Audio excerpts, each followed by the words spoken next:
आप सभी को देखिए, इन्वेंट्री मैनेजमेंट पर जो पिछला वीडियो था उसमें हमने समझा था कि इन्वेंट्री से रिलेटेड जो डिफरेंट लेवल्स हैं उनको हम किस ढंग से डिटरमाइन करते हैं, like reorder level, maximum level, minimum level. और ये जो वीडियो है इसमें हम इन्वेंट्री मैनेजमेंट की एक और बहुत ही इम्पोर्टेंट टेक्निक समझेंगे जिसे हम EOQ मॉडल बोलते हैं, इकोनॉमिक ऑर्डर क्वांटिटी मॉडल बोलते हैं। ठीक है, तो आइए शुरू करते हैं। सबसे पहले आप ये समझ लीजिए कि जो इकोनॉमिक ऑर्डर क्वांटिटी है, इन्वेंट्री मैनेजमेंट्स की जितनी भी टेक्निक्स हैं उसमें सबसे ज़्यादा पॉपुलर टेक्निक मानी जाती है। ठीक है, यानी कि आप यूँ समझ लीजिए कि इकोनॉमिक ऑर्डर क्वांटिटी का पहले अगर मैं मीनिंग की बात करूँ तो इसका मतलब होता है कि वो ऑर्डर साइज़ डिटरमाइन करना। यानी कि हम जैसे हमने जब पिछले वीडियो में हमने बात की थी री ऑर्डर क्वांटिटी की। ठीक है, ROQ, री ऑर्डर क्वांटिटी, यानी कि एक बार में कितनी क्वांटिटी का हमें ऑर्डर देना चाहिए। ठीक है, अब ये जो ऑर्डर दिया जाए ये इस तरह से दिया जाए कि जिससे कि हम अपनी मेटेरियल की कॉस्ट को मिनिमाइज़ कर सके, और जिस लेवल पर ये हमारी इन्वेंट्री कॉस्ट मिनिमाइज हो सके उतना ऑर्डर एक बार में दिया जाना, उतनी मेटेरियल एक बार में मंगवाया जाना। ठीक है, उसे ही हम इकोनॉमिक ऑर्डर क्वांटिटी कहते हैं। ठीक है ना, यानी कि determination of material quantity to be ordered at a time so that inventory cost can be minimise, जहाँ पर कि हमारी इन्वेंट्री की जो कॉस्ट है वो सबसे कम आती हो, जैसा कि मैं आपको बता रहा हूँ, उसे हम इकोनॉमिक ऑर्डर क्वांटिटी कहते हैं। अब ये जो कॉस्ट की जब बात हुई तो सबसे पहले देखिए इसका जो बेस है EOQ मॉडल का वो है कि इसकी कॉस्ट के बारे में जानना। तो सबसे पहले ये समझना ज़रूरी है कि वो कौन सी कॉस्ट है जो इन्वेंट्री कॉस्ट में शामिल की जाती है, यानी कि उनका क्लासिफिकेशन हम करें। ठीक है, तो मेटल की जो कॉस्ट होती है उसको बेसिकली 3 तरह की कैटेगरी में बांटा जाता है। इसको आप इस तरह से समझ लीजिए कि मान लीजिए आप कोई यूनिट आप जो आपको परचेज करनी है वो मार्केट में 5 रुपये पर यूनिट के हिसाब से मिल रही है। ठीक है, और आपको साल भर में 10,000 यूनिट खरीदनी है। ठीक है, तो एक तो ये कॉस्ट है जो पर यूनिट कॉस्ट यानी कि प्राइस के रूप में मौजूद होती है। ठीक है, तो आपको 10,000 यूनिट खरीदनी है 5 रुपये के हिसाब से, यानी कि साल भर में 50,000 रुपये तो ये आपको चुकाने ही हैं। लेकिन इसके अलावा भी 2 कॉस्ट और होती हैं जो आप उसको समझिए कि जब माल आप मंगवाएंगे, मान लीजिए आपको दिल्ली से माल मंगवाना है या मान लीजिए आपको बंगाल से माल मंगवाना है।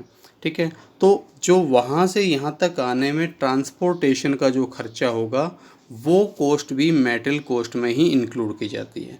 और ऑब्वियसली अगर आप एक बार में ही सारा माल मंगवा लेते हैं तो वो कॉस्ट कम आएगी, और अगर आप थोड़ा थोड़ा करके मंगवा रहे होंगे तो वो कॉस्ट ज़्यादा आएगी। तो मान लीजिए इस तरह से जब माल आप बाहर से मंगवाते हैं तो 2,000 रुपये कॉस्ट ये आपको खर्च करनी पड़ती है। तो ये कहलाती है आपकी ऑर्डरिंग कॉस्ट या कॉस्ट ऑफ एक्विजिशन।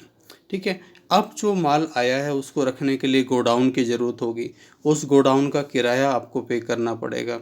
ठीक है ना, इसी तरह से माल में कोई आग वगैरह से कोई हानि ना हो जाए तो इस पर्पज़ से आपको उसका इंश्योरेंस करवाना पड़ेगा। इंश्योरेंस का प्रीमियम जो आपको पे करना पड़ेगा वो कॉस्ट भी आपको बेयर करनी पड़ेगी। या आप इस तरह से भी समझ सकते हैं कि ये जो 50,000 रुपये आपने इन्वेस्ट किए, 50,000 रुपीज़ जो आपने इन्वेंट्री में इन्वेस्ट किए, अब अगर आप इस अमाउंट को कहीं और अगर इन्वेस्ट करते तो मान लीजिए आपको 7% की रेट से इंटरेस्ट मिल जाता, जो कि अब नहीं मिल पाएगा। तो ये जो कॉस्ट होती है गोडाउन रेंट के रूप में, ठीक है, इंटरेस्ट का जो लॉस हो रहा है उस रूप में, ये होती है इन्वेंट्री की कैरिंग कॉस्ट। मान लो अब जैसे 3500 रुपये ये कॉस्ट है तो टोटल कॉस्ट कितनी हो जाएगी? टोटल कॉस्ट यहाँ अब नज़र आ रही है आपको 55,500 रुपये।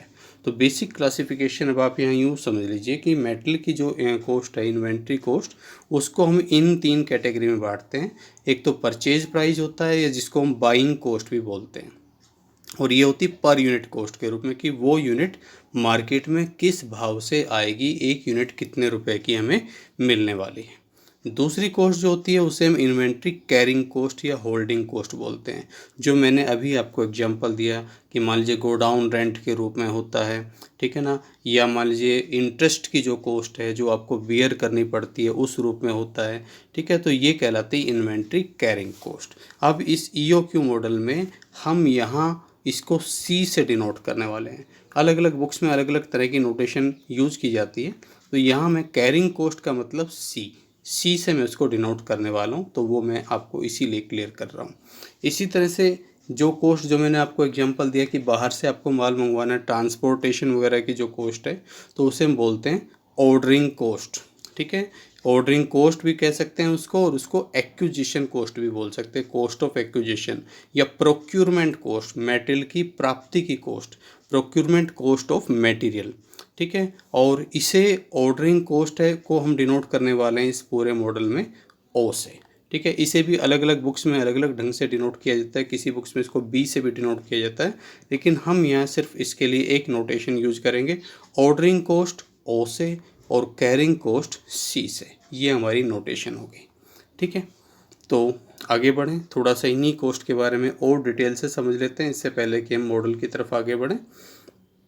तो ये अलग अलग स्लाइड्स के माध्यम से मैंने इसको समझाने की कोशिश की है कि सबसे पहले इन्वेंट्री कैरिंग कॉस्ट या होल्डिंग कॉस्ट, इसमें क्या क्या शामिल होता है। वैसे मैंने आपको बताया, तो इसमें गोडाउन रेंट, ठीक है, माल का insurance, opportunity cost of financing in inventory, जो मैंने भी आपको एग्जांपल दिया कि मान लो आप 1 लाख रुपए का माल खरीद रहे हो और आपने इसमें इन्वेस्ट करने के लिए 8% के रेट पर कहीं से लोन लिया है, तो भाई ये 8,000 रुपये का आपको इंटरेस्ट बियर करना पड़ रहा है इस पर।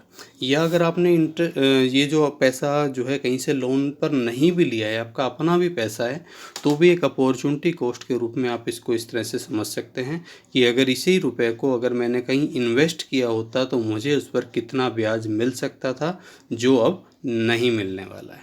ठीक है, इसी तरह से ऑब्सोलेसेंस का मतलब देखिए, जब हम बहुत ज़्यादा क्वांटिटी में माल खरीद लेते हैं तो आपने देखा होगा, जैसे कपड़े हैं, आपने रेडीमेड कपड़े बहुत सारे खरीद लिए, पर बड़ी जल्दी कुछ कपड़े जो है आउट ऑफ फैशन में चले जाते हैं। ठीक है, ऑब्सोलेसेंस में चले जाते हैं, आउट ऑफ फैशन हो जाते हैं, तो वो सारा आपके लिए एक तरह का लॉस हो जाता है। तो ये भी कब होता है, जब आप बहुत ज़्यादा ह्यूज क्वांटिटी में माल खरीदेंगे तो आपको ये कॉस्ट बियर करनी पड़ती है, तो ये कॉस्ट बढ़ जाती है। ठीक है, इसी तरह से नेचुरल वियर एंड टियर। तो कैरिंग कॉस्ट के मामले में आप एक चीज़ समझ लीजिए कि जितना ऊंचा ऑर्डर देंगे, एक बार में अधिक माल जितना मंगवाएंगे, हाई ऑर्डर, ठीक है, हाई ऑर्डर जितना देंगे उतनी ही कॉस्ट भी अधिक होगी। एक बार में अगर अधिक माल मंगवाएंगे तो ज़्यादा बड़े गोडाउन की ज़रूरत पड़ेगी, तो ज़्यादा उसका किराया देना पड़ेगा, ज़्यादा मात्रा में इंश्योरेंस चुकाना पड़ेगा, ज़्यादा ही उसकी इंटरेस्ट कॉस्ट होगी। और अगर छोटे छोटे ऑर्डर में अगर हम उसको ऑर्डर देकर मंगवाते हैं तो ये कॉस्ट कम की जा सकती है।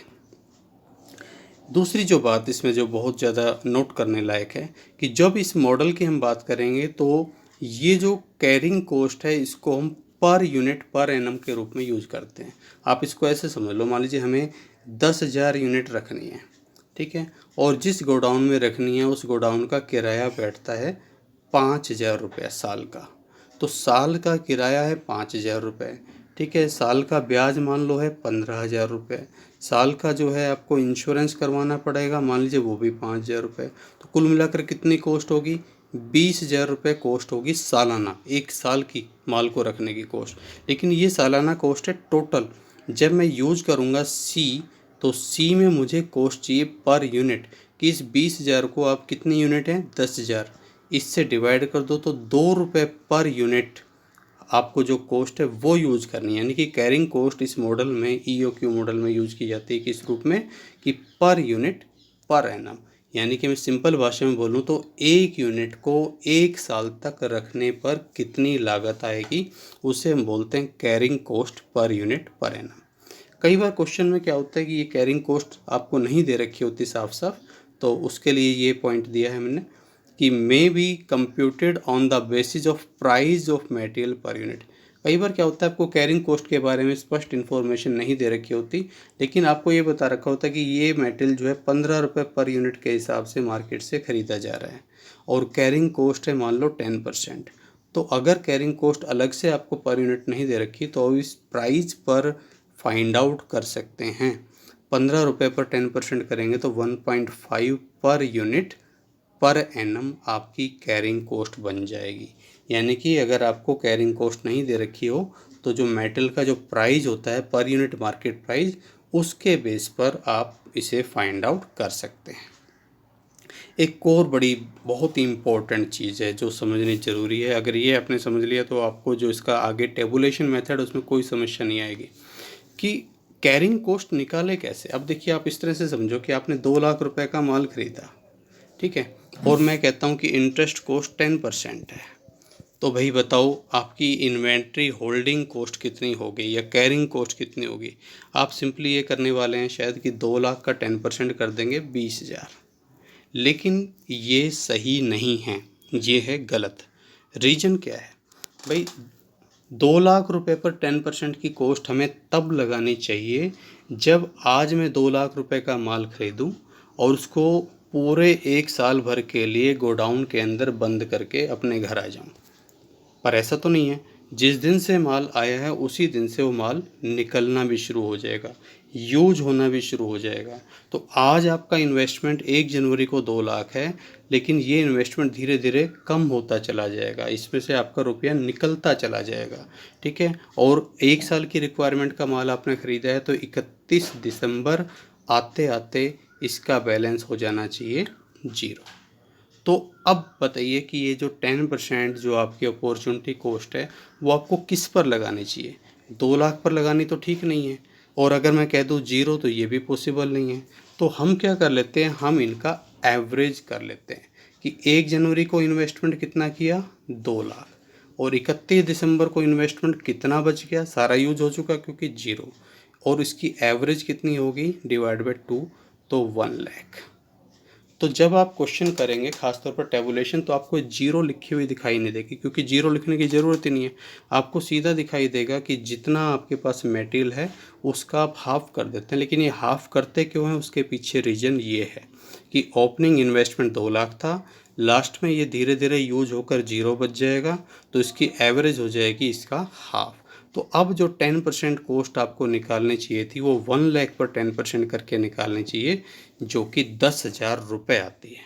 और अब इसको आप नंबर ऑफ़ यूनिट से डिवाइड करेंगे तो ये पर यूनिट में और कन्वर्ट कर दी जाएगी। तो ये चीज़ बिल्कुल आपको क्लियर होनी चाहिए, ठीक है। आगे बढ़ते हैं। दूसरी ये चीज़ मैं वैसे बता ही चुका हूँ, ऑर्डरिंग कॉस्ट में क्या कुछ आता है। ऑर्डरिंग कॉस्ट में ट्रांसपोर्टेशन कॉस्ट, ट्रकिंग कॉस्ट, यानी कि भाड़ा जो होता है, एक बार में जो आपकी गाड़ी गई, आप माल लेने के लिए पहुँचे, तो वो जो आपको जो पे करना पड़ेगा वो ट्रांसपोर्टेशन कॉस्ट कहलाती है, जिसे हम ऑर्डरिंग कॉस्ट बोलते हैं या एक्विजिशन कॉस्ट बोलते हैं। और इसको डिनोट किससे कर रहे हैं, ओ से हम इसको डिनोट कर रहे हैं। और इसमें एक और बात मज़ेदार है, समझने लायक है, या इसकी अजम्पशन है, आगे इसकी अजम्पशन में भी हम पढ़ेंगे कि हम ये मानकर चलते हैं कि भाई जैसे आपकी रिक्वायरमेंट साल भर की हो 1 लाख यूनिट, तो हम ये मानते हैं कि भाई चाहे आप पूरी की पूरी 1 लाख यूनिट एक बार में मंगवा लो, चाहे 10-10 हज़ार करके मंगवाओ, चाहे 5-5 हज़ार करके मंगवाओ, या 20-20 हज़ार करके मंगवाओ, आपको ऑर्डरिंग कॉस्ट हर बार हर चक्कर में उतनी ही बियर करनी पड़ेगी। मान लो एक बार आपका दिल्ली जाने का खर्चा 1,000 रुपये लगना है या 1,500 रुपये लगना है मान लीजिए, ठीक है। तो आप अगर पूरी 1 लाख यूनिट एक साथ मंगवाते हैं तब भी 1,500 रुपये में ही आ जाएगी। आप इसको 50-50 हज़ार करके मंगवाएंगे तब भी हर बार 1,500 2 बार देने पड़ेंगे। और अगर आप 10-10 हज़ार करके मंगवाते हैं तो यही 1,500 रुपये आपको 10 बार देने पड़ेंगे, यानी कि ये कॉस्ट आपकी जो हो जाएगी फिर 1,500 गुना 10 यानी कि 15,000, ठीक है। तो ऑर्डरिंग कॉस्ट के मामले में ये है कि अगर आप ऑर्डर छोटे छोटे देंगे तो आपको ऑर्डर बार बार देने पड़ेंगे, और जितनी बार ऑर्डर देंगे उतनी बार आपको ये ऑर्डरिंग कॉस्ट बियर करनी पड़ेगी। इसका मतलब छोटे छोटे ऑर्डर देने से आपकी ऑर्डरिंग कॉस्ट बढ़ जाती है, ठीक है। अब ज़रा सबसे जो इम्पोर्टेंट चीज़ है कि इसकी अजम्पशन समझने के बाद ही हमें आगे बढ़ना चाहिए। ईओक्यू मॉडल देखिए इतना अच्छा मॉडल है, इतना एफिशिएंट मॉडल समझा जाता है इन्वेंट्री मैनेजमेंट में, क्योंकि इन्वेंट्री की ये जो 3 कॉस्ट है इनको रिड्यूस करने की कोशिश करता है, ठीक है। लेकिन इसकी जो अजम्पशन है वो इतनी अनरियलिस्टिक है कि ये लागू नहीं हो पाता। कैसे, आप जब पढ़ेंगे तो आप खुद ही समझ जाएंगे। पहली अजम्पशन को समझिए, ये कहता है कि the requirement of raw material will remain the same through out the year. अब इसका मतलब आप समझिए, इसका मतलब क्या है। मान लो एक फर्म को साल भर में 24,000 यूनिट्स की ज़रूरत पड़ती है, ठीक है। तो ऑन एन एवरेज अगर मैं 12 से डिवाइड करूँ तो हर महीने की रिक्वायरमेंट कितनी है, 2000, यानी कि इसको हर महीने 2000 यूनिट का कच्चा माल चाहिए होता है। बट अब आप सोचिए क्या प्रैक्टिकली ये पॉसिबल है? नहीं, क्योंकि हो सकता है सीजन के टाइम पे ज़रूरत ज़्यादा हो जाए और जो ऑफ सीजन है उस टाइम ये रिक्वायरमेंट कम हो जाए। तो ऐसा तो हो ही नहीं सकता कि जनवरी, फरवरी, मार्च, अप्रैल हर महीने 2-2 हज़ार की ही ज़रूरत पड़ेगी, ये पॉसिबल नहीं है। आप वूलन क्लॉथ्स की अगर आप बात करें, ठीक है, तो वर्ष में 5 या 6 महीने तक तो लगभग उसका प्रोडक्शन चल रहा होता है और बाकी 5 या 6 महीने उसकी बिक्री चल रही होती है। तो आप कैसे कह सकते हैं कि जो रॉ मटेरियल की रिक्वायरमेंट है वो बिल्कुल इक्वली डिस्ट्रीब्यूटेड होगी? पॉसिबल ही नहीं है, ठीक है। It depends on the basis of requirements, it depends on the basis of market demand, it depends on the basis off season, ठीक है। तो लेकिन ईओक्यू मॉडल कहता है कि भाई अगर मुझे लगाना है तो ये अजम्पशन आपको माननी पड़ेगी कि पूरे साल रॉ मटेरियल जो है बराबर बराबर यूज होता है, ठीक है, जो कि प्रैक्टिकली पॉसिबल नहीं है। दूसरी एजम्पशन को भी समझ लीजिए। दूसरी एजम्पशन क्या है कि there is no quantity discount. अब ये क्वांटिटी डिस्काउंट क्या होती है, आप ऐसे समझो, आप मार्केट में गए और आपको नोटबुक परचेज करनी है। आपने पूछा कि भाई एक नोटबुक कितने की, उसने बताया 20 रुपये की।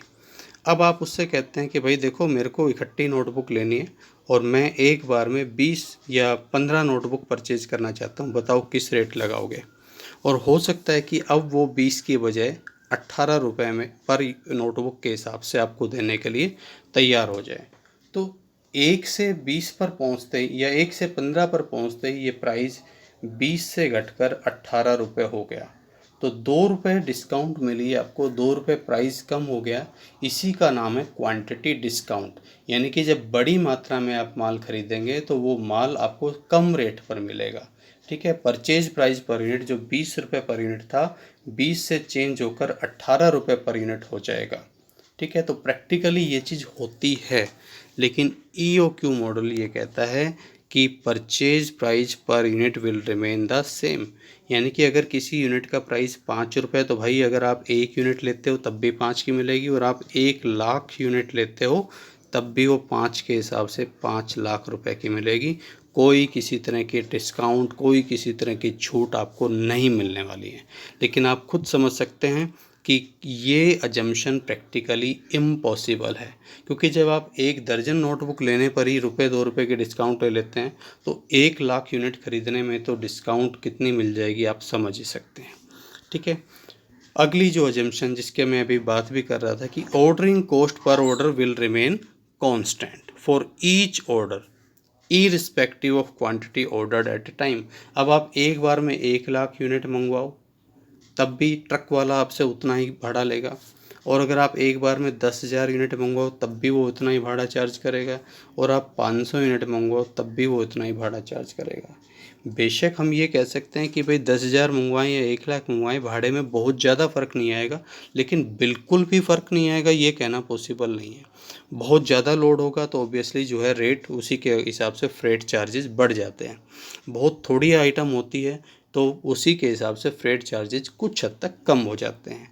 तो अगर मैं अब यूँ कहूँ कि भैया हर चक्कर में ही 2,000 रुपये लगेंगे, चाहे 1 लाख मंगवाओ, चाहे 10-10 हज़ार करके मंगवाओ, चाहे 500-500 करके मंगाओ, ये पॉसिबल बिल्कुल भी नहीं है। यानी कि इन अजम्पशंस को देखकर आप ये कह सकते हैं जैसे कि एक वो हिंदी कहावत है कि ना नॉर्मल तेल होगा और ना राधा नाचेगी।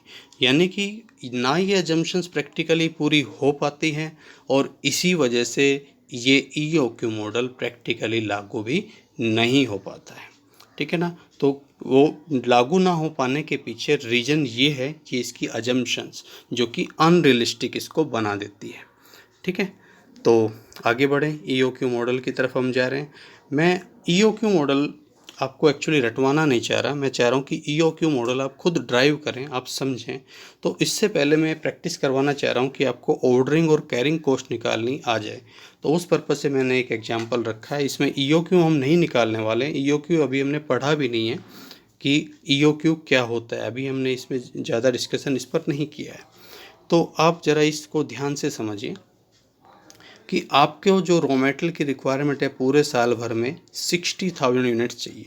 अब जो पूरे साल भर की रिक्वायरमेंट है, एनुअल रिक्वायरमेंट, उसको भी मैं बता दूं, उसको हम यहाँ पूरे इसमें लेक्चर में ए से डिनोट करने वाले हैं। ऑर्डरिंग कॉस्ट को ओ से, कैरिंग कॉस्ट को सी से, ठीक है, ऑर्डरिंग कॉस्ट को ओ से और एनुअल रिक्वायरमेंट को ए से। तो annual requirement of raw material है 60,000 units. Purchase price per unit, एक यूनिट मार्केट से कितने रुपए की आएगी? 10 रुपये की आएगी।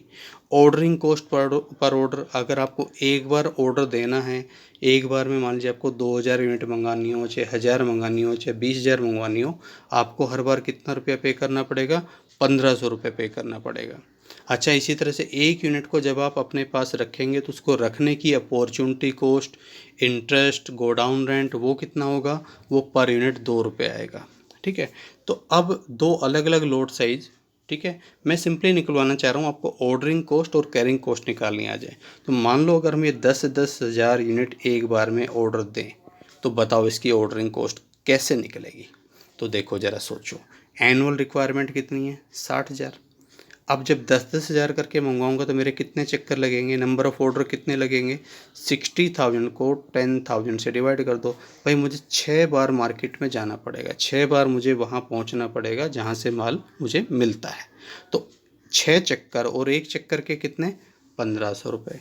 यानी कि 10,000 यूनिट की अगर मैं बात कर रहा हूँ तो नंबर ऑफ़ ऑर्डर 6, तो ऑर्डरिंग कॉस्ट होगी 6 इंटू 1500, फिक्स है तो हर चक्कर में, तो 9,000 रुपये कॉस्ट बैठेगी। और वहीं अगर मैं कैरिंग कॉस्ट की भी बात करूं तो अब ज़रा फिर से वो समझने वाली बात है, बिल्कुल ध्यान से समझना कि 10,000 यूनिट और एक यूनिट को रखने की लागत 2 रुपये, लेकिन 10,000 को 2 से गुना करना गलत हो जाएगा। रीज़न क्या है? ये 10,000 यूनिट्स मैंने आज ख़रीदी और मान लो ये 10,000 यूनिट कब तक चलेगी?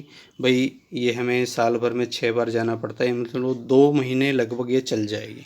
यूँ समझ लीजिए, ये जो भाई हम क्या कर रहे हैं, हम 60,000 यूनिट्स मंगवाने के लिए 10-10 हज़ार करके मंगवा रहे हैं, यानी कि साल भर में 6 चक्कर लगा रहे हैं।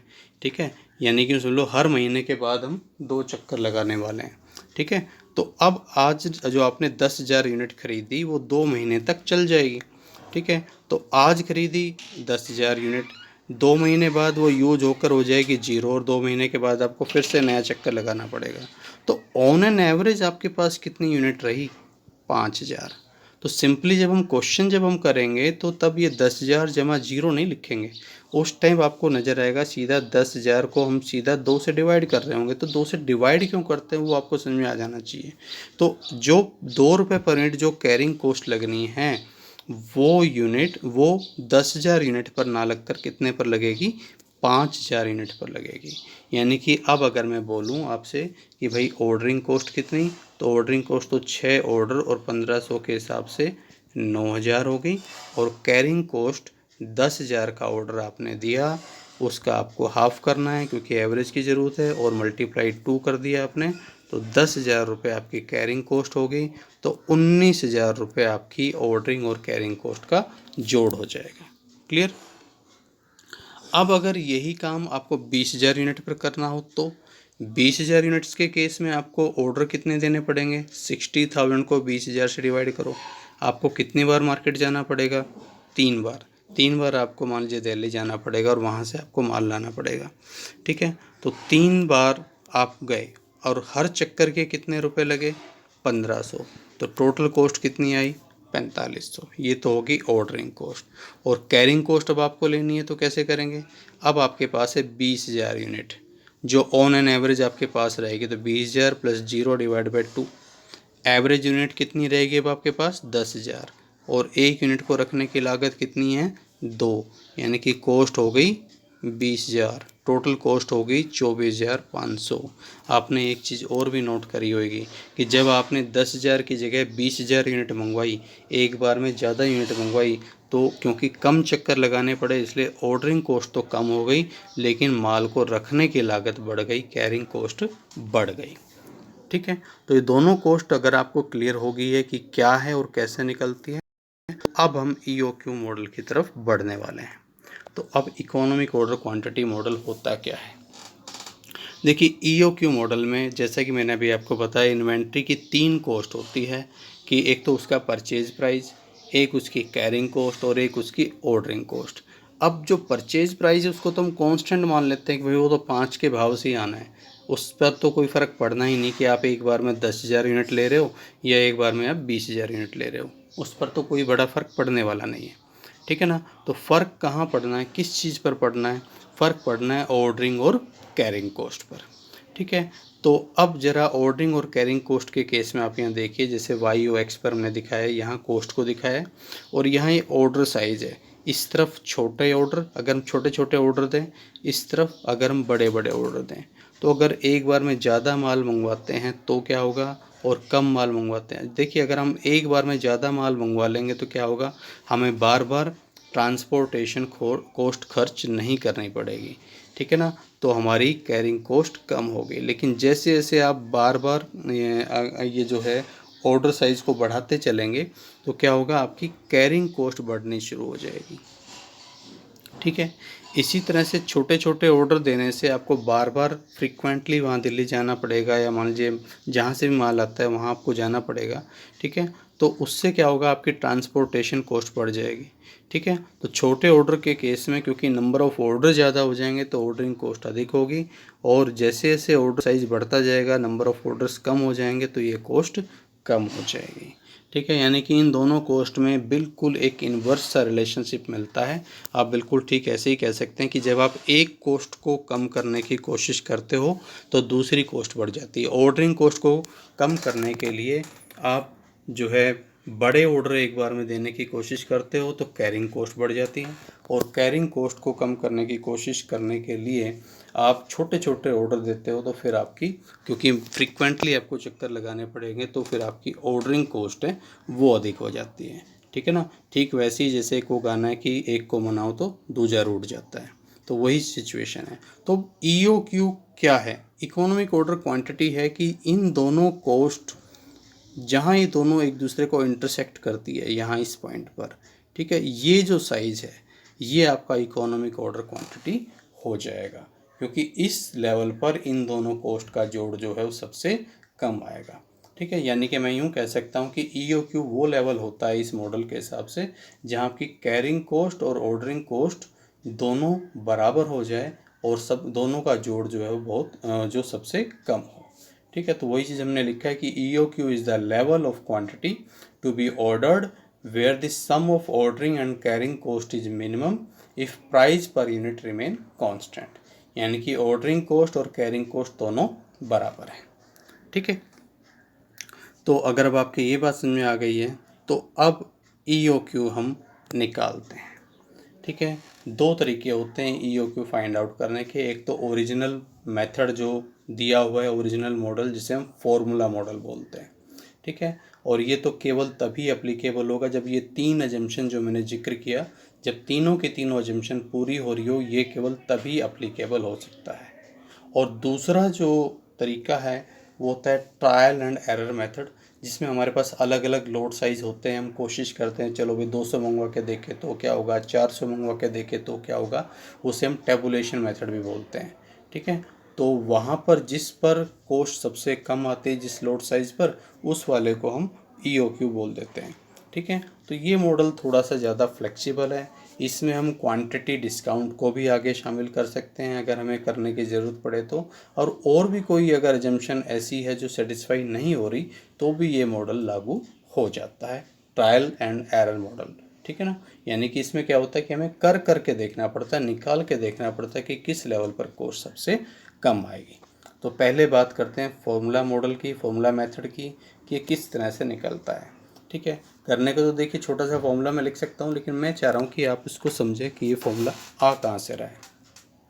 तो देखिए आप इसको ऐसे समझो कि इकोनॉमिक ऑर्डर क्वांटिटी को मैंने मान लिया कि X यूनिट हमारी EOQ होगी, और आपकी एनुअल रिक्वायरमेंट कितनी है, साल भर की रिक्वायरमेंट हमने A से डिनोट कर दी। ठीक है। तो अब ज़रा मुझे बताओ कि ऑर्डरिंग कॉस्ट को हम किससे डिनोट करते आ रहे हैं, पर ऑर्डर O से, कैरिंग कॉस्ट पर यूनिट को C से डिनोट कर रहे हैं। ठीक है। अब एक बार में आपको कितनी यूनिट मंगवानी है, X। तो ज़रा बताओ ऑर्डरिंग कॉस्ट कितनी होगी, सोच के बताओ।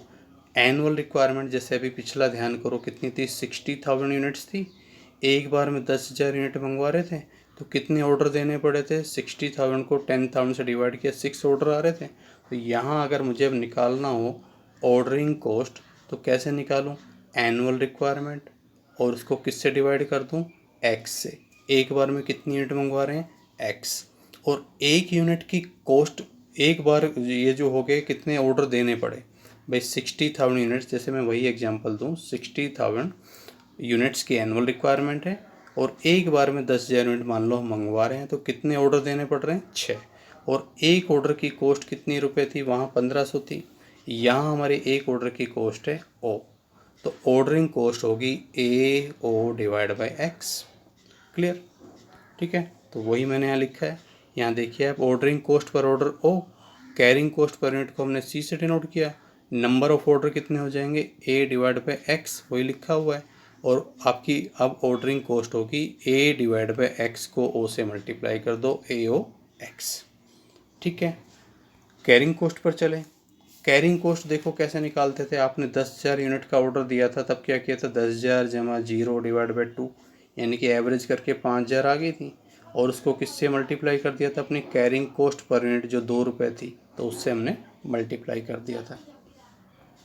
यही काम हम यहाँ करेंगे। एक बार में कितनी यूनिट मंगवा रहे हैं हम, एक्स यूनिट मंगवा रहे हैं, ठीक है, तो उसकी एवरेज कितनी हो जाएगी, एक्स डिवाइड बाई 2, और एक यूनिट की कॉस्ट कितनी है, एक यूनिट को रखने की कॉस्ट कितनी है, सी, तो कैरिंग कॉस्ट होगी हमारी एक्स सी डिवाइडेड बाई 2, या सी एक्स डिवाइडेड बाई 2, वही मैंने यहाँ लिखा है, कैरिंग कॉस्ट, ठीक है, सी एक्स डिवाइडेड बाई 2। अब आपने अभी समझा कि ईओक्यू मॉडल पर ऑर्डरिंग कॉस्ट कैरिंग कॉस्ट के बराबर होती है। तो इन दोनों को अब मैं ऐसे ही आमने सामने रख रहा हूँ कि ईओक्यू पर ए ओ ये आपकी ऑर्डरिंग कॉस्ट है, ये सी एक्स डिवाइड बाई 2 के बराबर है। ठीक है, आगे इसको सोल्व करो, एक्स से आप इसको मल्टीप्लाई करेंगे, सी एक्स स्क्वेयर हो गया, 2 हो गया, X square equal to 2 divide by C हो गया, और एक्स हो गया √2 डिवाइडेड बाई सी, और एक्स क्या था हमारा, इकोनॉमिक ऑर्डर क्वांटिटी। ये भाई हमारा बन गया फॉर्मूला, ई ओ क्यू होता है 2 डिवाइड बाई सी।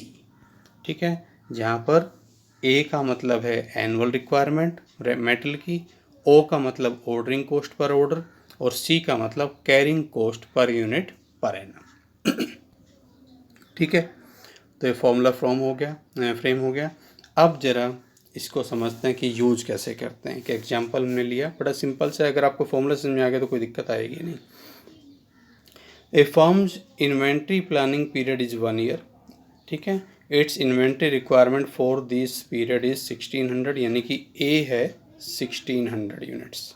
ठीक है, these items are available in the market at ₹20 per unit, market में इनका प्राइस है 20 रुपये per unit. Carrying cost expected to be assuming the its acquisition cost, ये है ऑर्डरिंग कॉस्ट। भाई एक्विजिशन कॉस्ट ऑर्डरिंग कॉस्ट एक ही बात होती है, 50 रुपये। ठीक है, carrying cost expected to be 5%। अभी मैंने बताया भी था आपको कि कई बार carrying cost as a percentage दे रखी होती है, तो अगर वो एज ए परसेंटेज हो तो जो प्राइस होता है ना उस पर आप वो परसेंटेज फाइंड आउट कर लेते हैं, यानी कि 20 का 5% कैरिंग कॉस्ट हो जाएगी 20 का 5%, यानी कि ₹1। ठीक है, तो ई ओ क्यू निकालो, सिंपली फॉर्मूले में पुट कर दो। ठीक है, ये देखिए मैंने कर भी रखा है कि एनुअल रिक्वायरमेंट ए, प्राइस पर यूनिट हो गया 20, कैरिंग कॉस्ट 20 का 5% 1 हो गया, ऑर्डरिंग कॉस्ट 50 हो गई, ई ओ क्यू हो गया √2 यानी कि 400 यूनिट्स। 400 यूनिट्स पर जब आप एक बार में 400 यूनिट्स को मंगवाएंगे, ठीक है, 400 करके जब ऑर्डर देंगे तो आपकी कॉस्ट है वो सबसे कम आएगी, इसलिए उसका नाम है ई ओ क्यू। अब कई बार ई ओ क्यू से रिलेटेड कुछ और चीज़ें भी पूछी जाती हैं जिनको लेकर फिर कन्फ्यूजन हो जाता है, तो मैंने इसी एग्जाम्पल को आगे एक्सपेंड कर दिया है, बढ़ा दिया है। उसी से रिलेटेड कुछ और चीज़ें मैंने आपसे पूछी है कि find out the frequency of order. Frequency of order मतलब कितने ऑर्डर आपको देने पड़ेंगे।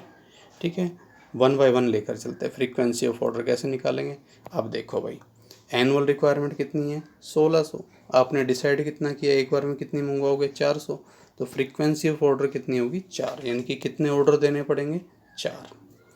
दूसरा हमने पूछा है इसमें कई बार पूछा जाता है time interval between two orders, यानी कि एक ऑर्डर देने के बाद दूसरा ऑर्डर कितने टाइम बाद आप देंगे, तो वो कैसे निकालेंगे। भाई साल भर के कितने ऑर्डर देने हैं आपको, 4, तो साल भर में 4 ऑर्डर, हर ऑर्डर कितने महीने बाद दिया जाएगा, 3 महीने बाद। डेज में निकालना तो 360 या 365 डिवाइड बाई 4 कर लो, 90 डेज आ जाएगा। 365 लेंगे तो 91 डेज आ जाएगा। ठीक है, तो आपको हर एक अगला नया ऑर्डर कितने टाइम के बाद देना पड़ेगा, 90 डेज के बाद, 3 मंथ्स के बाद देना पड़ेगा। ठीक है, एक चीज़ और कई बार आपसे पूछ ली जाती है कि इस लेवल पर, EOQ लेवल पर आपकी इन्वेंट्री कैरिंग कॉस्ट और ऑर्डरिंग कॉस्ट का टोटल कितना आएगा। ठीक है, तो ये दोनों तरीक़ों से निकालना आना चाहिए आपको, जैसे हमने बताया वैसे भी, और इसका फॉर्मूला भी है। ठीक है, अब ज़रा सोचो, ऑर्डरिंग कॉस्ट मेरे को निकालनी है भाई, 1600 यूनिट की एनुअल रिक्वायरमेंट, एक बार में 400, और एक ऑर्डर, इतने तो हो गए ऑर्डर, 4 ऑर्डर हो गए, और एक ऑर्डर के 50 रुपये, ये तो होगी ऑर्डरिंग कॉस्ट। कैरिंग कॉस्ट कैसे निकालेंगे, 400 यूनिट और उसकी एवरेज करने के लिए 2 से डिवाइड, जैसा कि अभी बताया, और मल्टीप्लाई, एक यूनिट की कॉस्ट कितनी, 1 रुपया। तो अभी इसको सोल्व करके देखो कितना आता है, ये 200 जमा 200, ये हो गया भाई 400 रुपये। तो आपकी total cost of inventory ordering and carrying आई 400 रुपये EOQ लेवल पर। और इसका एक ये फॉर्मूला भी है छोटा सा, ये भी यहीं से निकला है, वैसे यहीं से ड्राइव किया हुआ है, ये फॉर्मूला है। आप चाहें तो इसको नोट कर लें कि total cost of inventory ordering and carrying at EOQ level होती है 2AOC, सी से डिवाइड की बजाय हो जाएगा 2AOC। ठीक है, इसका मतलब है कि EOQ लेवल पर टोटल, यानी कि sum of ordering and carrying cost कितना होगा, वो इसमें निकल आएगा। ये मैंने अलग से लिख भी दिया है, total cost of inventory carrying and ordering at EOQ level √2AOC। अब और कई बार क्या पूछ ली जाती है इसमें पूछ लेते हैं कि टोटल कॉस्ट ऑफ इन्वेंट्री कितनी हो जाएगी। अब टोटल कॉस्ट ऑफ इन्वेंट्री, इसमें एक कॉस्ट और जोड़ दो भाई कि मेटल मार्केट से किस भाव से आ रहा है। ठीक है, तो जो मार्केट रेट कितना है इसका, 20। ठीक है, तो आपको साल भर में खरीदनी, ये आप निश्चित कर लें कि खरीदनी 1600 यूनिट ही है, एनुअल रिक्वायरमेंट आपकी 1600 ही है। 400 का मतलब तो सिर्फ इतना है कि आप एक बार में 400 करके खरीदेंगे। ठीक है, सिर्फ ये मतलब है 400 यूनिट होने का कि आप एक बार में 400 यूनिट करके खरीदने वाले हैं। साल भर में खरीदनी आपको 1600 यूनिट ही है। तो आपकी टोटल कॉस्ट कितनी होगी, 1600 यूनिट 20 से मल्टीप्लाई कर दिया। ठीक है, तो ये 32,000 आपकी टोटल कॉस्ट आ गई। तो अगर मैं बोलूँ कि total inventory cost for the year कितनी हुई, तो 32,000 और 400 इनको जोड़ेंगे तो 32,400 रुपीज़ आ जाएगी। इसी तरह से कई बार आपसे पूछ लिया जाता है कि वैल्यू ऑफ एन ऑर्डर, ये देखिए इसमें पूछा भी है, एक ऑर्डर की वैल्यू। अब इससे आप कंफ्यूज हो जाते हैं, भाई आपने एक बार में ऑर्डर दिया कितनी यूनिट का है, आपने एक बार में कितनी यूनिट मंगवाई है EOQ पर, 400 यूनिट, और एक यूनिट कितने रुपए की आ रही है, एक यूनिट आ रही है भाई 20 रुपए की। तो वैल्यू ऑफ ऑर्डर कोई पूछे तो इसका मतलब क्या है, वो पूछ रहा है कि EOQ लेवल पर जो यूनिट मंगवा रहे हो, यूनिट तो EOQ तो यूनिट में आता है, तो उस EOQ ऑर्डर की वैल्यू कितनी है, अमाउंट में कितने रुपए का ऑर्डर देना पड़ेगा। तो 400 यूनिट को आपने 20 से गुना कर दिया, 8,000 रुपये होगी वैल्यू ऑफ एन ऑर्डर। ठीक है, तो आई थिंक ये आपको क्लियर होगी। अब जो दूसरा मेथड है टेबुलेशन मेथड, उसको भी समझते हैं।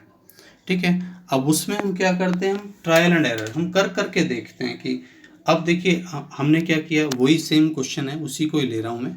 तो इसमें हमने क्या किया है, इसमें हम ये कर रहे हैं कि अलग अलग लोड साइज मैंने डिसाइड कर लिए कि मान लो अगर मैं 100 यूनिट का ऑर्डर दूँ तो, अगर 200 का दूँ तो, 400 जैसा भी आ ही रहा था 400 पर लूँ तो आपको ये भी क्लियर हो जाएगा कि 400 यूनिट EOQ क्यों है, हम क्यों माने कि 400 यूनिट ही EOQ है। ठीक है, तो 400 से चलो 2 ऑर्डर इससे छोटे लेकर देखे, 2 ऑर्डर हमने बड़े ले लिए, एक बार में 600 मंगवाएं या एक बार में 800 मंगवाएं। तो आपको कैसे करना चाहिए, आप पहले तो नंबर ऑफ ऑर्डर निकालो, एनुअल रिक्वायरमेंट कितनी है, ध्यान रखिए एनुअल रिक्वायरमेंट 1600 यूनिट है।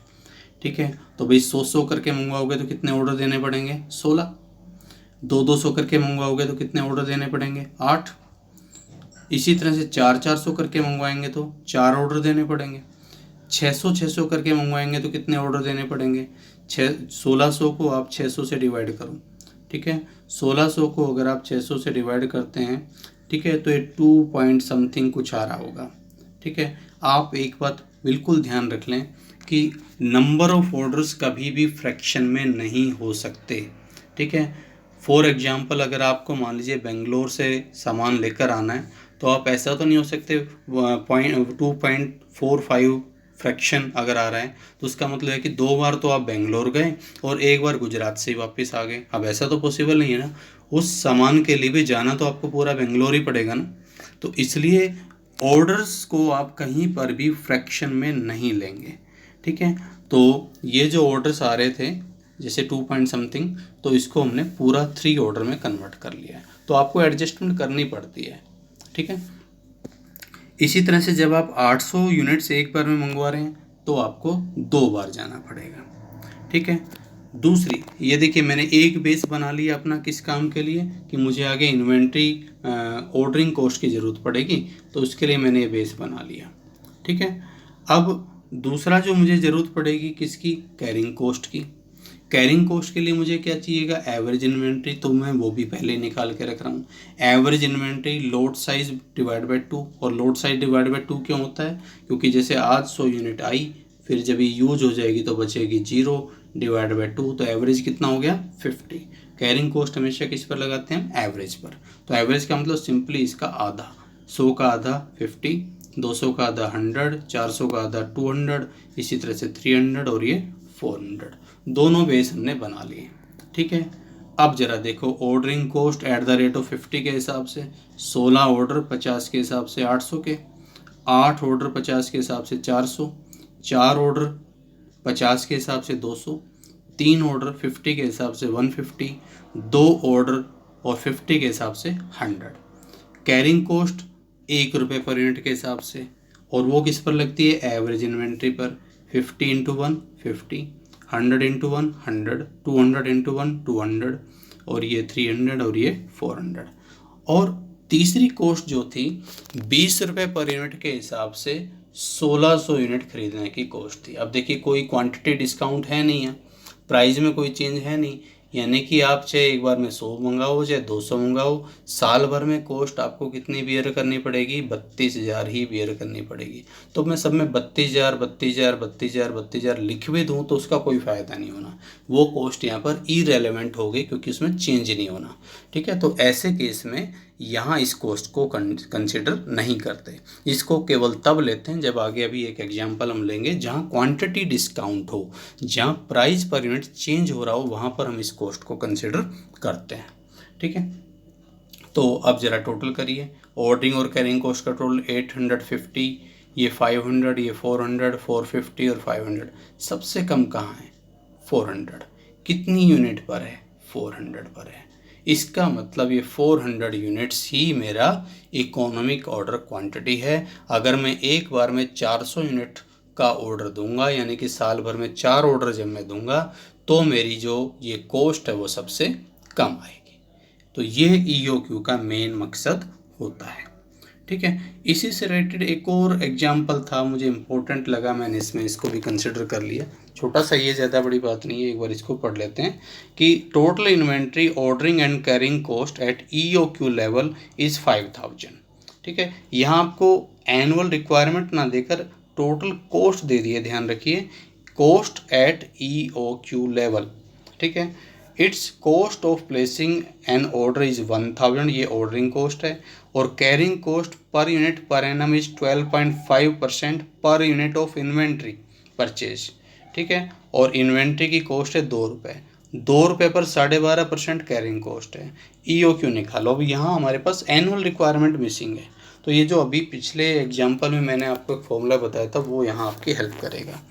कॉस्ट पर यूनिट है 2 रुपये, कैरिंग कॉस्ट इसका 12.5% कर दिया, तो आप करिए 2 का 12.5%, 0.25 25 पैसे हो गया कैरिंग कॉस्ट। इसी तरह से टोटल कॉस्ट ऑर्डरिंग कॉस्ट ओ 1000 हमें दे रखी है। अब यहाँ ये फॉर्मूला यूज़ करें, total cost of inventory carrying and ordering, अभी मैंने बताया था 2AOC, और ये 2AOC कितनी है 5000, हमें यहाँ ये दे रखी है, बस ये समझने वाली बात है। तो अंडर रूट ऑफ 2AOC है 5000, 2AOC हो गया 5000 इंटू 5000, और यहाँ से हम ओ और सी की वैल्यू तो हमारे पास है, ए की वैल्यू हम फाइंड आउट कर लेंगे, तो ए हमारे पास आ जाता है 50,000 यूनिट्स, 50,000 यूनिट्स। और EOQ निकालना है, उसके लिए फॉर्मूले हम पुट कर दीजिए 2AOC 250,000 इंटू 1000 डिवाइड बाई 0.25, यानी कि 20,000 यूनिट्स हमारा हो गया इकोनॉमिक ऑर्डर क्वांटिटी। और अब यहाँ ये भी पूछा कि टोटल कॉस्ट ऑफ इन्वेंट्री, और बताओ भाई, तो टोटल एनुअल रिक्वायरमेंट कितनी है, टोटल एनुअल रिक्वायरमेंट हमारी आई, अभी हमने निकाली थी 50,000 यूनिट्स, ठीक है। और एक यूनिट मार्केट में कितने रुपए की आएगी, 2 रुपए की, तो 1,00,000 रुपए का तो आएगा ये माल, और इस पर ऑर्डरिंग और कैरिंग कॉस्ट कितनी लगेगी 5,000 रुपये, तो टोटल कॉस्ट कितनी बैठेगी 1,05,000 रुपया। तो कई बार इस तरह से भी थोड़ा सा क्वेश्चन को थोड़ा सा मैनिपुलेट सा कर दिया जाता है, घुमा दिया जाता है, तो पर अगर आप कंसेप्ट्स पर पकड़ बनाए रखते हो तो आपको कोई समस्या इसमें नहीं आती है। अब जो सबसे इम्पोर्टेंट पार्ट, कि अगर हमें क्वांटिटी डिस्काउंट दे रखी हो तब हम EOQ किस तरह से निकालें। ध्यान रखिए, जहाँ क्वांटिटी डिस्काउंट आ गई यानी कि प्राइस पर यूनिट सेम हो गया, वहाँ पर EOQ की अजम्पशन ब्रेक हो जाती है, तो यहाँ फॉर्मूला मेथड फेल हो जाएगा, फॉर्मूले से नहीं निकलेगा EOQ, ठीक है। यहाँ केवल टेबुलेशन मेथड यूज होगा। अब जरा इस क्वेश्चन को पढ़िए, तब समझ में आएगा कि Surya enterprise requires 90,000 units of a certain items annually, annual requirement 90,000 है, कॉस्ट पर यूनिट 3 रुपये है, cost of the cost per purchase order, ये ऑर्डरिंग कॉस्ट है 300, ठीक है, और inventory carrying cost 6 per unit. अब यहाँ तक तो इसने कोई डिस्काउंट का जिक्र नहीं किया था ना, इसलिए पूछा कि व्हाट इज़ EOQ, तो यहाँ तो EOQ हम ऐसे का जैसे निकाल दें वैसे के वैसे निकाल देंगे, ठीक है ना, जिस ढंग से हम लोग निकालते आ रहे हैं, ठीक है। Annual requirement 90,000, O 300, C 6, purchase cost per unit ₹3, ठीक है, और ये अंडर रूट 2AOC आपने किया 3,000 यूनिट्स आ गया, ठीक है। ये अभी वो है जहाँ तक डिस्काउंट की बात नहीं हुई है। पार्ट बी में जब बात डिस्काउंट की होती है तब आपका EOQ लेवल हो सकता है 3,000 यूनिट ना होकर इनमें से कोई सा लेवल आ जाए, ठीक है। अब वो क्या है जरा वो समझो, what should be the firm do if the suppliers offer a discount, क्या है कि 4,499 तक आपको कोई डिस्काउंट नहीं मिलेगी, लेकिन अगर आप 4500 यूनिट्स का ऑर्डर देते हैं और 5,999 तक का, तो हम आपको 2% डिस्काउंट देंगे, और अगर 6,000 या उससे बड़ा ऑर्डर देते हैं तो हमको 3% डिस्काउंट देंगे। तो अब ये काम EOQ के बस की नहीं है, मतलब EOQ मॉडल के बस की नहीं है।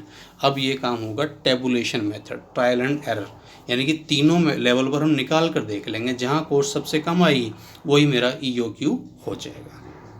तो कैसे करेंगे ज़रा समझिए उसको। ये देखिए इसका सॉल्यूशन है, ठीक है। ऑर्डर साइज़ एक तो 3,000 हमने जो अभी हमारा एग्जिस्टिंग EOQ लेवल है बिना क्वांटिटी डिस्काउंट के, ठीक है। 4500 से आगे जितना भी दें डिस्काउंट उतनी है, तो हम ज़्यादा क्यों देंगे, 4500 यूनिट्स ही मंगवाएंगे। इसी तरह से 6,000 या उससे बड़ा जितना भी ऑर्डर हो हम हर बार 6,000 यूनिट्स ही मंगवाएंगे। 6,000 से ऊपर जब 3% ही डिस्काउंट है तो 6,000 ही मंगवाएंगे, ज़्यादा किस लिए मंगवाएंगे, ठीक है। तो 3,000, 4500 और 6,000। अच्छा, एनुअल रिक्वायरमेंट कितनी थी एक बार वो फिर से नोट कर लें, 90,000 हमारी एनुअल रिक्वायरमेंट्स है, ठीक है। और यहाँ आपको बल्कि आदत डाल लेनी चाहिए, क्योंकि आप एक गलती करेंगे, मैं बताऊँगा क्या। एनुअल रिक्वायरमेंट को आप सबसे ऊपर रख लिया करें अपनी टेबल पर, ठीक है, इससे आप गलती करने से बचेंगे, ठीक है। गलती क्या होगी उसकी भी अभी हम बात करेंगे। मैंने एनुअल रिक्वायरमेंट लिख दी 90,000। अब जैसे हम तैयारी करते थे अपनी नंबर ऑफ ऑर्डर, ठीक है, एनुअल रिक्वायरमेंट 90,000, एक बार में 3,000 यूनिट्स, तो कितने ऑर्डर देने पड़ेंगे 30 या 20, एक बार में 4500 मंगवाएंगे तो 90,000 डिवाइड बाई 4,500, 90,000 डिवाइड बाई 6,000 यानी कि 15 ऑर्डर।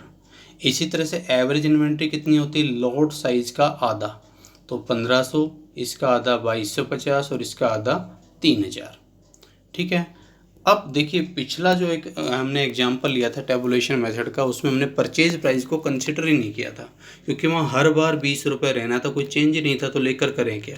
लेकिन यहाँ क्योंकि उसमें डिस्काउंट है इसलिए हमें इसे कंसिडर करना पड़ेगा। तो परचेज प्राइस EOQ पर तो 3 के भाव में मिलेगा, यहाँ 2% डिस्काउंट है तो 2 रुपये 94 पैसा हो जाएगा, और यहाँ 3% डिस्काउंट है तो 2 रुपया 91 पैसा हो जाएगा। ठीक है। तो पहले तो अपनी ऑर्डरिंग कॉस्ट और कैरिंग कॉस्ट की बात करें। ऑर्डरिंग कॉस्ट कितनी है अपनी भाई, 300 रुपये पर ऑर्डर दे रखे थी, तो 300 गुना 30 9000, 300 गुना 20 6000, 300 गुना 15 4500। कैरिंग कॉस्ट हमें दे रखी थी, हमने अभी निकाली थी 6 रुपये पर यूनिट। ठीक है। तो 1500 गुना 6 9000, 2250 गुना 6 13500 और 3000 गुना 6 18000। ठीक है। अब ये तीसरी कॉस्ट है वो भी हमें लेनी चाहिए। ठीक है, क्योंकि ये भी अब यहाँ पर रेलेवेंट हो गई है, और इसमें आप गलती क्या कर सकते हैं, इसीलिए मैंने 90,000 लिखने के लिए कहा था। तो अब यहाँ प्राइस कितना कितना है, 3 रुपया 2 रुपये 94 पैसा और 2 रुपये 91 पैसा। अब गलती आप ये कर सकते हैं एग्ज़ाम टाइम में ख़ास तौर पर कि आप इस 3 को गुना कर देंगे 3000 से जल्दबाजी में, 2.94 को गुना कर देंगे 4500 से, जो कि गलत है। आप ये समझ लीजिए कि हमें साल भर में मंगवानी 9000 यूनिट ही है, और हम साल भर की ही कॉस्ट निकाल रहे हैं। ये 3000 4500 या 6000 तो बस सिर्फ ये है कि एक बार में 6000 मंगवानी है, एक बार में 4500 या एक बार में 3000, लेकिन साल भर में 9000 90,000 ही आएंगी। तो इसलिए जब आप कॉस्ट की बात करें तो 90,000 को मल्टीप्लाई करना है, 90,000 मल्टीप्लाई 3 2,70,000, 90,000 मल्टीप्लाइड बाई 2.94 2,64,600, और 90,000 को ही 2.91 से मल्टीप्लाई करेंगे तो 2,61,900। और तीनों कॉस्ट का अगर आप टोटल करें तो आप देखिए ये हो गया, अब EOQ हो गया फेल। 2,88,000 कॉस्ट आती है, क्योंकि डिस्काउंटिंग फैक्टर भी यहाँ काम कर रहा है। यहाँ 2,84,100 और यहाँ 2,84,400, यानी कि सबसे कम कॉस्ट कहाँ है, यहाँ। कितने ऑर्डर पर, 4500 पर। तो अब हमारा EOQ लेवल बदल चुका है। अब हमारी इकोनॉमिक ऑर्डर क्वांटिटी 3000 ना रहकर 4500 यूनिट्स हो गई है। तो इस तरह से अगर EOQ मॉडल में हमें क्वांटिटी डिस्काउंट को भी कंसिडर करना हो तो बिल्कुल कर सकते हैं, लेकिन इसके लिए टेबुलेशन मेथड यूज करिए। ठीक है ना, फॉर्मूला मेथड यहाँ पर यूज करना बिल्कुल भी ठीक नहीं है। ठीक है। तो I think all concepts related to EOQ model आपको क्लियर हो गए होंगे। ठीक है। So thank you, have a nice day.